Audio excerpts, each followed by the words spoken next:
You're laughing, but I can't hear it because you're doing it as like in draft. You actually have to do it like live, Oh, hold or on. I can't hear it. All right, guys. Those of you watching.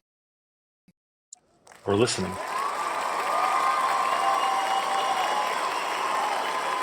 We're back. We're back, baby.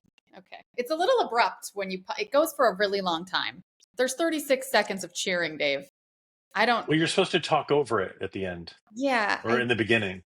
I don't know. There's a thing. Like, there's a thing. look, at some point, you're going to be like a true professional at this, and you're going to know how to like splice in the sound effects. There's going to be cheers. There's going to be clapping.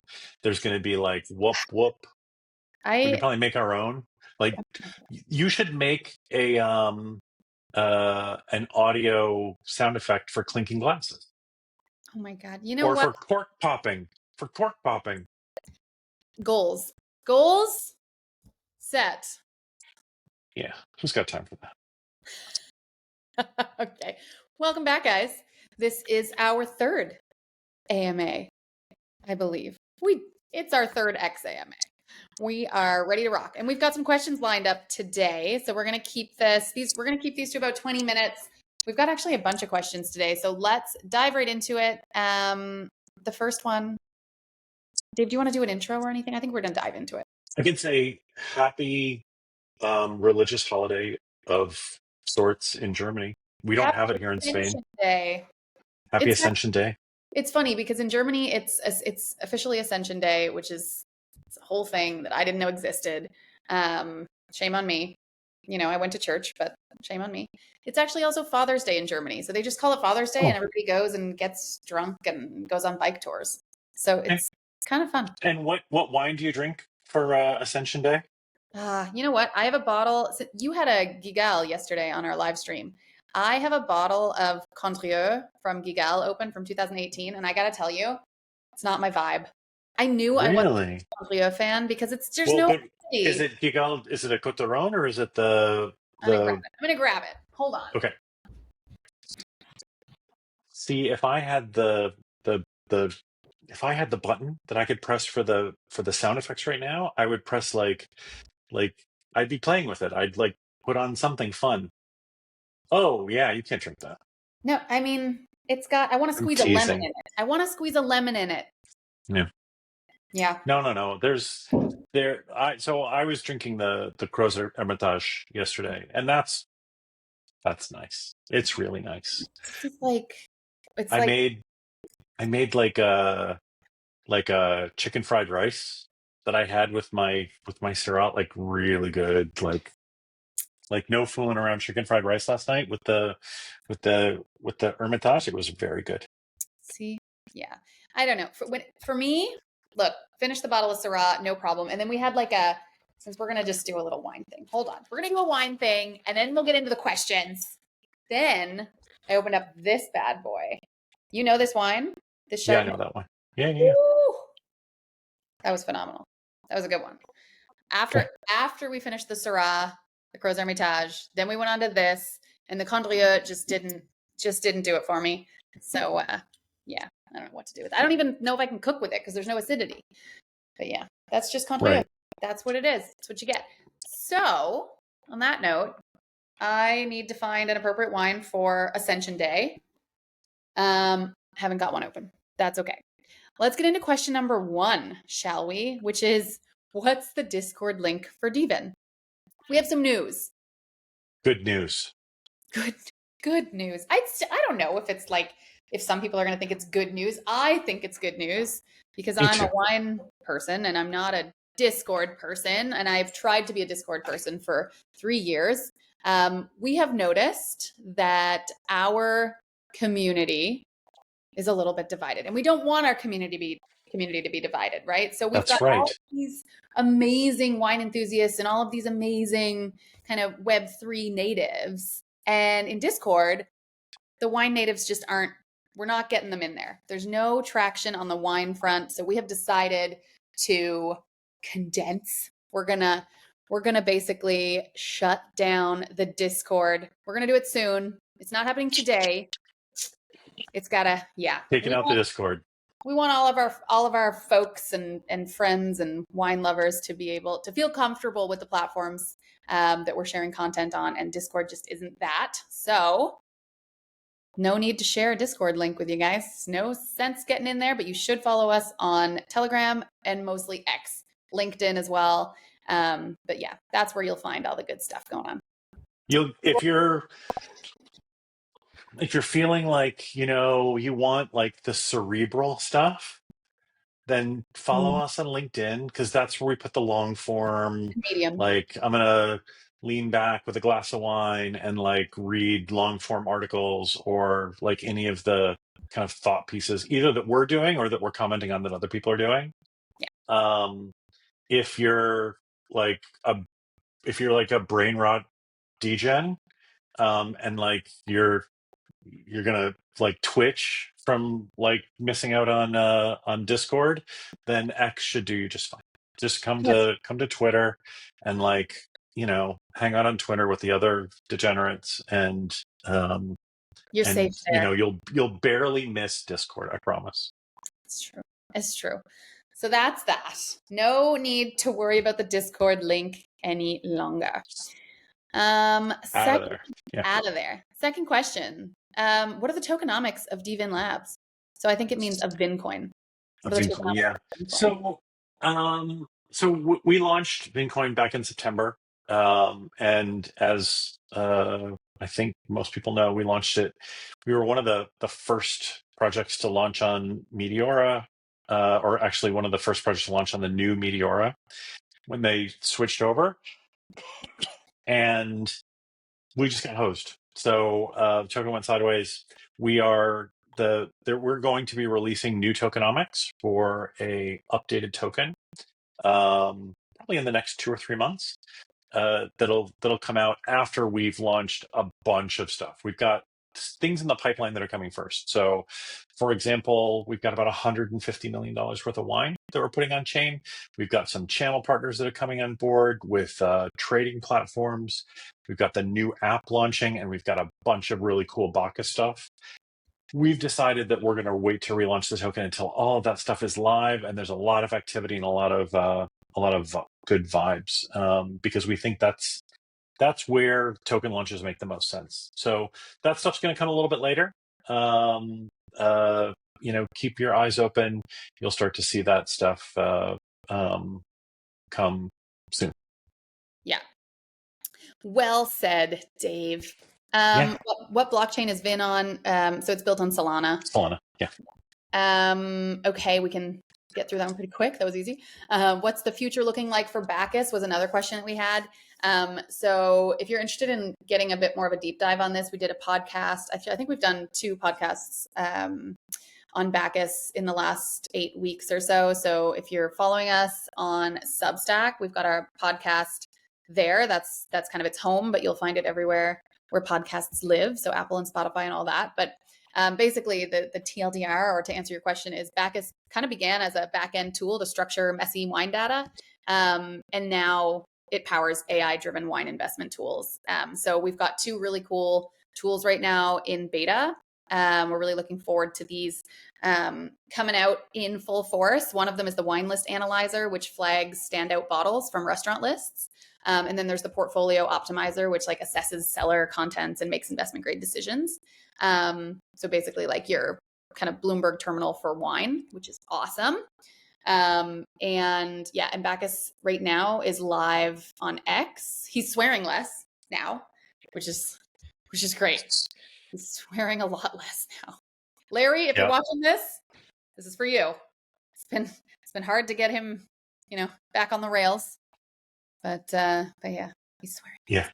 Yeah, a little bit less. It's all good. So he's on X, and you can tag him on X and ask him your wine questions, and he'll still roast you. He's still sassy. That's good. We want him to be a little bit sassy on X, because you degens out there, you all need a little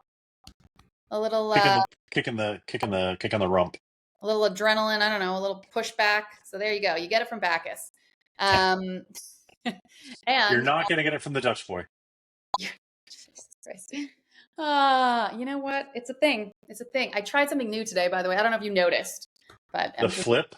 I didn't intentionally flip it this way. I actually intentionally flipped it the other way because I don't want to look like a Dutch boy. But then it just does its own thing. It's got a mind of its own. Yeah, that's all fine. It's now with the flip, it looks a little bit more like that guy from Fast Times, Sean Penn from Fast Times at Ridgemont High. I really preferred it when you at least, compared my new hairstyle to a female role. But yeah, there's a lot of, do you know a lot of men with this haircut? No, but like it's kind of old timey. Like if you Oh, God. like there's a I don't know. Yeah, it's Dutch Boy. If you look at Dutch Boy paint, Bob, isn't that a paint thing?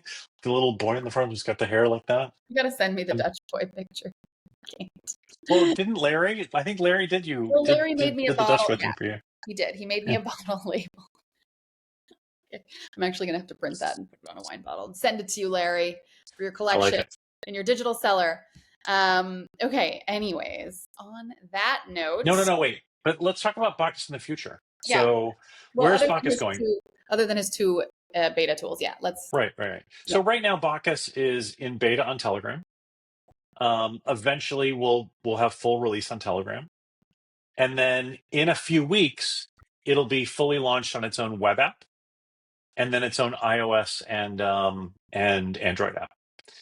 But what we'd love to hear from you, so I'm going to turn it back around because we're really interested in hearing from the community, like where you think Bacchus could do the most good, like, or where you think it would be the most useful, where it could be like an interesting placement. So we've been thinking Bacchus could be something that we license out to other wine merchants, or we license out to other wine investment services. Mhm. We think that it could be something that like could sit on the side of VinoVest or even like Wine Searcher or Wine um, uh, um, Seller Tracker or any number of other places. So there's some kind of interesting things that we could do with it. Would love to hear from you, but it's going to be available on its own app pretty soon.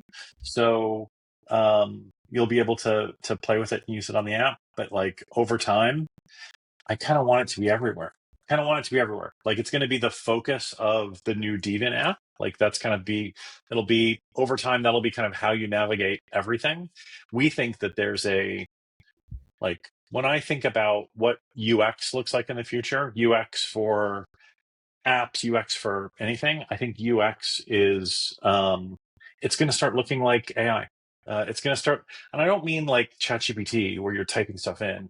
I mean very personalized for you, like like the AI knows who you are and like knows kind of what you want to do when you sign into the website or when you open the app, and can kind of guess what you want or suggest what you want and like walk you through a process with a lot less clicks and a lot less like just a lot less of you needing to like navigate something. Like you're more of a conversation and less navigation. So that's kind of how I think about Bacchus in the future. Bacchus is going to be, we always call it wine guide because like Bacchus is going to know everything about your wine life. It's going to know what bottles you have in your cellar, know what bottles you're looking for, knows what bottles you're trading as an investor, knows what kinds of wine you like to order at a restaurant, knows what kind of wine you like to take to a dinner party, and like Bacchus will be your always on, always there,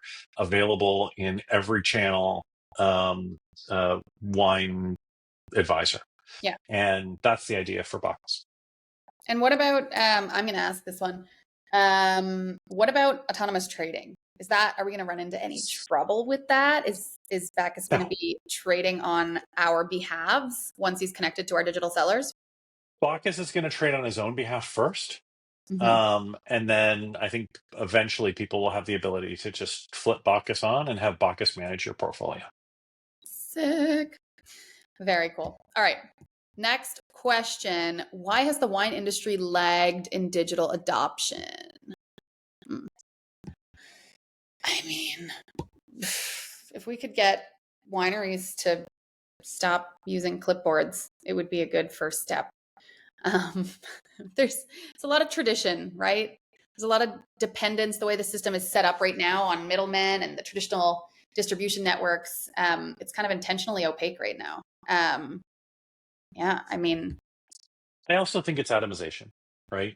Like, you know, the businesses that have benefited most from, digital adoption and digital transformation are big businesses, right? Big businesses with big budgets that create these big custom solutions. mhm, Um, little businesses that with little budgets don't really do that. And the wine industry in general is a lot of little businesses, yeah, right?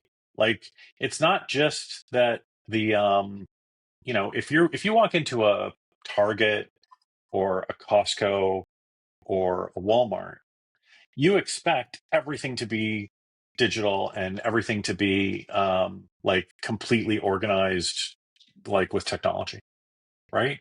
But if you yeah, walk into your local wine shop or a nice restaurant, it's hit or miss, right? Some nice restaurants do. They got like the iPads and they got the thing, but like honestly, no kidding, the nicer the restaurant, the more likely they are to take your order on a pad of paper, mm, right? Like that's kind of true. Not always, but kind of true. yeah, And so the same thing is true with the wineries. So the big wineries all have, a lot of digital transformation because they've spent the money. But like most wineries in the world, the vast majority of wineries, not wine, but wineries are are small businesses. There's mom and pop shops with like, 3 or 4 employees and a donkey and like that's it. yeah. And so like and they spend most of their time outside. So they just haven't really, because they're such small businesses, they haven't really like adopted the technology so quickly. So I think that's why they've lagged behind. Yeah, and also we want winemakers to be focusing on making amazing wine, and not trying to like, you know, Yeah. invent the blockchain. But what about, I mean, if you think about other kind of comparable industries, you know, why is it that meat, for example, can be so perfectly traced and everything is so like linear, but those are also farmers? Or like how Yeah, but they're big, right? These Mhm. are big, giant farms, and the companies that do the meat processing are big, giant companies. I- And you're not, and like here in Spain, I've got a butcher, and I go down the street and like I walk into a butcher, and the butcher is a butcher, and that's what they do. They're a butcher. But probably most of the meat in the world, especially in the US, um, but like most of it isn't sold at like a little shop around the corner. It's sold in a giant grocery store. So like that supply chain from giant ranch to giant meat processor to giant grocery store, like that's a relatively short, small process with big companies that have figured out a way to create significant efficiencies by adding digital transformation. Whereas with wine, it's like a little tiny winemaker who sends the wine to a little tiny importer, who sends it to a little tiny distributor, who sends it to a little tiny restaurant. And there's nobody in that chain that's a big enough business that want to like push through the digital transformation. Yeah. Okay. All right. So I think we've covered that. I think we have we have two questions left. We've got three questions left. Okay, We gotta pick it up. that's all right. So what's the next one? What changes for a winery when they join dVIN? Oh, so much. So Um, much, but so little, right? So let me first talk about that. Like the benefits are all of a sudden they have transparency, right? They have mhm, transparency. They know where their wine is going. They get access to data. They get access to customers. They have the ability to start like offering customers rewards. Like it's better. And very soon they'll have the ability to like borrow against wine once the wine is tokenized. yeah. But like what changes for them? Like They actually make more very money. little. They make Yeah, more they make more money. money. They know where But their like wines are. They have Yeah. direct to consumer relationships. I mean, royalties, But on lending. the other side of it, like what we've built is more of a protocol with a suite of APIs than a whole new system. Like the winery doesn't have to train their staff on new software systems. The software is just plugged into their existing systems. So they just What if have they're using more a clipboard, stuff. Dave? What if they're Yeah. using a clipboard? How are you going to plug an API into a clipboard? Hey. Okay. Okay. Um, Okay. Yeah. That's true. Like there that said, like some of the tools that we're outlining right now are mobile. Like it's just mobile first. So, maybe they keep it on a clipboard, but like they're installing an iOS app and using something that feels more like Instagram and less like SAP. mhm. Yeah. One day we're going to do one of these and we're going to make you just use layman's terms and not tech terms Sorry. for the winemakers. But okay, sweet. I think we got it. So, next question. What role does tokenization play in improving traceability, loyalty, and market access? So, we kind of covered that, but we didn't touch the market access thing, which is that long term, there's global liquidity and transparency for wine and 24/7 trading. Um, Yeah. yeah. I mean, when you think about it, how it works. So by tokenizing a bottle of wine, what you're doing is you're creating a deed of ownership for that bottle. And because of our digital cork technology, the piece that's really cool in there is you're you're disassociating ownership from custody or ownership from possession, right? Like right now, the way it works is in order for me to own that bottle, I have the bottle in my hand. And that sounds kind of silly, but what it means is that like in order to get that bottle to a consumer for the consumer to buy it, it's got to go from the winery to an importer, from the importer to a distributor, from the distributor to a retailer, and then the consumer comes in and buys that bottle and takes it home, right? Because every step along the way, possession and ownership is the same thing. Yeah. But if you create a deed of ownership, you can separate those. You can disassociate ownership from possession, meaning that that bottle can sit in a warehouse in Bordeaux and the consumer can buy it. So what that means is right now, you've got all of this wine that's made in France, and then it disappears around the world, and it creates little puddles of liquidity in all of these little places around the world. And you kind of have to guess in advance. If you're a winemaker for France, you have to guess. Well, I think that there's 200 people in Sao Paulo and 300 people in Santa Barbara and 500 people in Seoul, South Korea. And so I'm going to guess, and that's where I'm going to send that wine.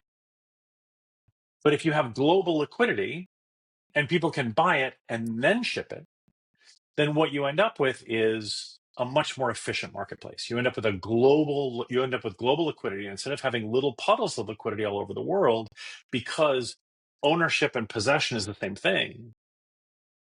You can have a global order book.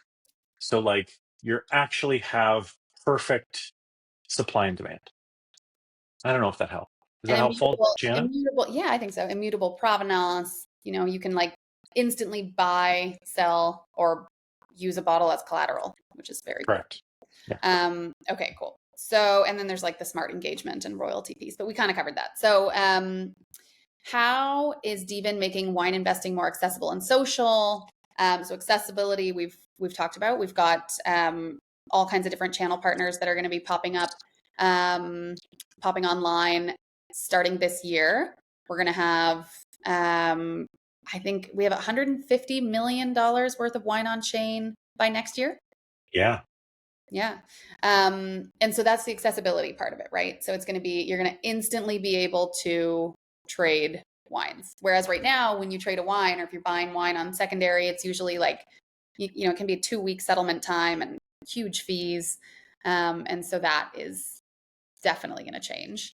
Yeah, I mean, one of the biggest things of accessibility is right now, if you're selling wine on the secondary market, there's about a 10% spread between the bid and the ask, about a 10 to 15% fee that you're paying to the merchant, and a 2-week settlement. We're going to take all that down to 1% fee and instant settlement. So you can buy DRC in the morning and sell it in the afternoon for a profit, hopefully. And that's just never happened in wine before. So it just makes things much more accessible. I had to. Okay. That is exciting. That is like It's absolutely game changing. very exciting. Game changing. This is a $1 trillion asset class we're talking about, guys. Dave knows I love the T word. All right, cool. So, and then you're going to have Bacchus, right? That plugs into that and helps you choose, manage, and optimize your portfolio. So very, very cool. You're not even going to have to like wonder what to do. He's just going to be like, hey, he's going to send you push notifications with daily cool market insights and updates. And you're going to be just so much smarter. And you're going to have access to wines that you didn't have access to before. Because let's face it, not very many people that can wake up in the morning and just buy DRC.